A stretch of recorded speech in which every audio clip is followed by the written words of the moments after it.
Pak Haposan. Selamat malam Mbak Feni.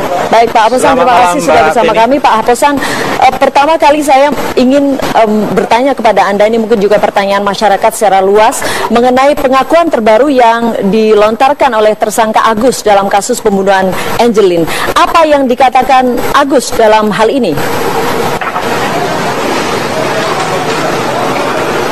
Ya, makasih Mbak Feni. Jadi berdasarkan keterangan klien kami tersangka AG, bahwa sebelumnya tersangka AG menyampaikan bahwa dialah yang melakukan pembunuhan dan pemerkosaan, tetapi pada pasca tanggal 16 diadakan tes kebohongan di Polresta Denpasar, yaitu di laboratorium forensik Polresta Denpasar, di mana pihak polisi mendatangkan 2 orang petugas dari Lakbom Mabes Polri, dan di sana juga diadakan tes kebohongan, tapi kami tidak ikut di dalam, kurang lebih 3 jam, dan tersangka ini hanya menjawab ya dan tidak. Nah, selanjutnya pada hari Rabu tanggal 17 Juni 2015, tersangka menyampaikan ke saya dan juga dituangkan dalam berita acara pemeriksaan bahwa tersangka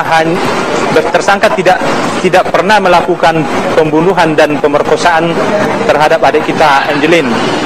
Tersangka menyampaikan bahwa tersangka hanya membantu melakukan pembungkusan, menaruh boneka dan membantu melakukan penguburan terhadap adik kita Angelin. Demikian Mbak Feni. Pak Haposan, ini kan sangat bertolak belakang begitu ya dengan pengakuan dari Agus sebelumnya yang mengatakan sudah membunuh atau terlibat langsung dalam pembunuhan Angelin. Yang menjadi pertanyaan juga masyarakat, mengapa kemudian dalam waktu singkat ini juga pengakuan dari Agus begitu cepat berubah-ubah, Pak? Apa menurut Anda yang melatar belakang ini? Apakah kondisi psikologis tertekan atau seperti apa? Jadi berdasarkan keterangan tersangka AG di dalam pemeriksaan sebelumnya, walaupun dia menyatakan mengakui melakukan perbuatan pembunuhan dan pemerkosaan, tetapi di dalam berita acara disebutkan bahwa tersangka ini mendapatkan ancaman, baik itu dari Ibu M maupun dari seseorang pasca dia keluar dari rumah majikannya, di mana disampaikan di sana, kamu harus menjaga rahasia, kalau tidak kamu akan kami habisi di Bali.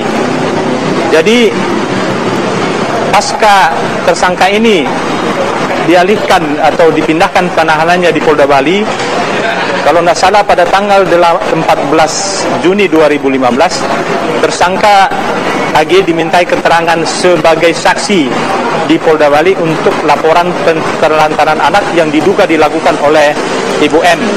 Jadi pasca pemeriksaan sebagai tersangka, sebagai saksi di Polda Bali, seperti yang saya sampaikan tadi, pada tanggal 16 ada tes kebohongan, pada tanggal 17 hari Rabu terhadap tersangka diadakan pemeriksaan berita acara pemeriksaan tambahan terhadap tersangka.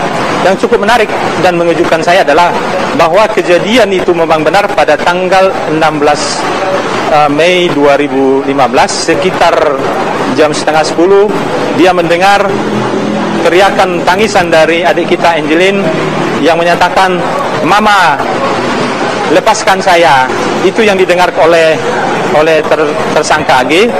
Kurang lebih sekitar 3 menit tiba-tiba Ibu M memanggil tersangka ke kamar daripada Ibu M.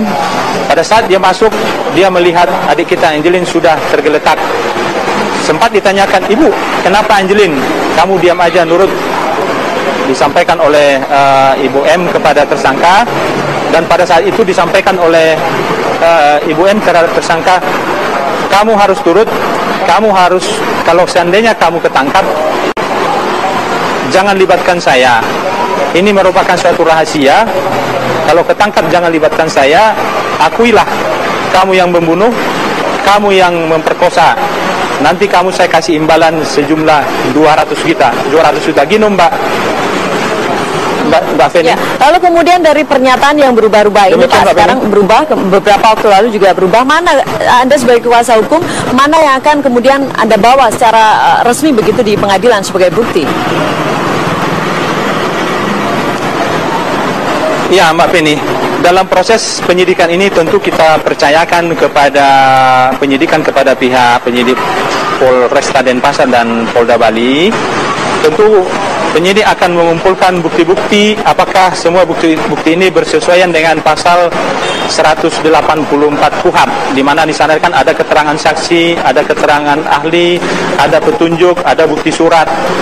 Ini nanti akan kita percayakan kepada penyidik untuk membuktikan apakah selain tersangka AG ini ada orang lain yang terlibat. Menurut pemahaman saya, tersangka AG ini tidak bertindak sendiri, berarti ada orang lain.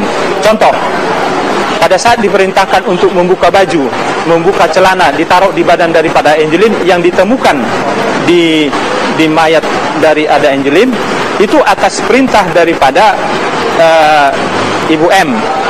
Kalau seandainya dia melakukan pembunuhan, kenapa dia harus menaruh bajunya sendiri, celananya sendiri di tubuh dari korban Angelin? Demikian Mbak Feni.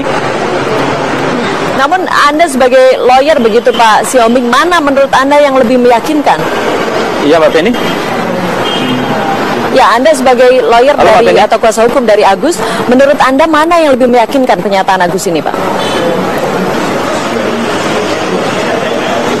Kalau berdasarkan keterangan daripada tersangka pada pemeriksaan sebelumnya, saya lihat lebih bersesuaian keterangan yang terakhir Mbak Penny. Karena di sana ada perintah daripada Ibu M untuk membuka celana, membuka baju, dan diperintahkan untuk memperkosa korban, di mana korban sudah dalam keadaan sekarat. Tetapi tersangka AG tidak mau melakukan pemerkosaan, tetapi dia menuruti untuk membuka baju, dan baju tersebut ditaruh di tubuh korban, selanjutnya dibungkus pakai kain putih, dan atas perintah dari M lah untuk mengambil kain spray, mengambil boneka Barbie, dan setelah itu diikat, dan diperintahkan juga untuk mengangkat tubuh korban, selanjutnya dikubur di belakang dekat kandang ayam, dekat pohon pisang. Dan pada saat penguburan itu pun, menurut keterangan tersangka AG, Ibu M juga ikut dan sempat juga memutar posisi dari almarhum Angelin. Demikian Mbak Feni. Artinya dari pengakuan terakhir ini tetap saja Agus ada andil begitu ya dalam waktu itu, rangkaian waktu itu, dan kemudian ada deal juga ketika itu dikatakan bahwa Ibu Margaret sempat menawarkan sejumlah uang begitu Pak ya? Ya, demikian Mbak Feni. Dia menawarkan uang sejumlah 200 juta, sempat ditolak oleh tersangka. Saya tidak butuh uang, kamu harus terima uang ini, kalau tidak saya punya orang di Bali untuk menghabisi kamu, terima saja. Setelah kamu terima ini nanti kamu bisa pulang ke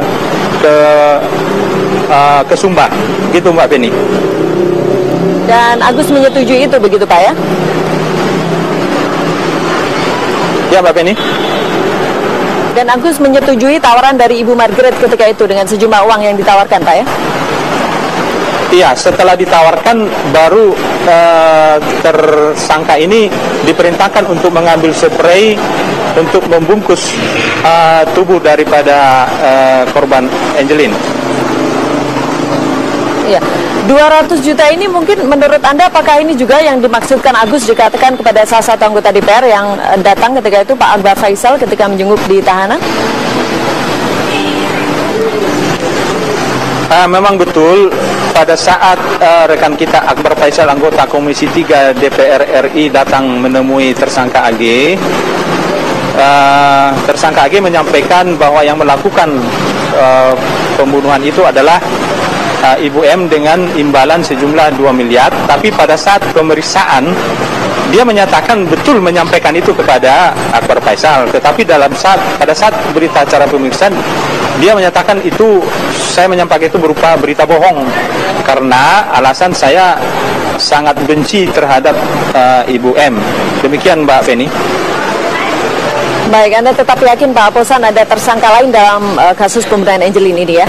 Baik, terima kasih Pak Haposan Siombing sudah bersama kami malam hari ini, dan pemirsa kami masih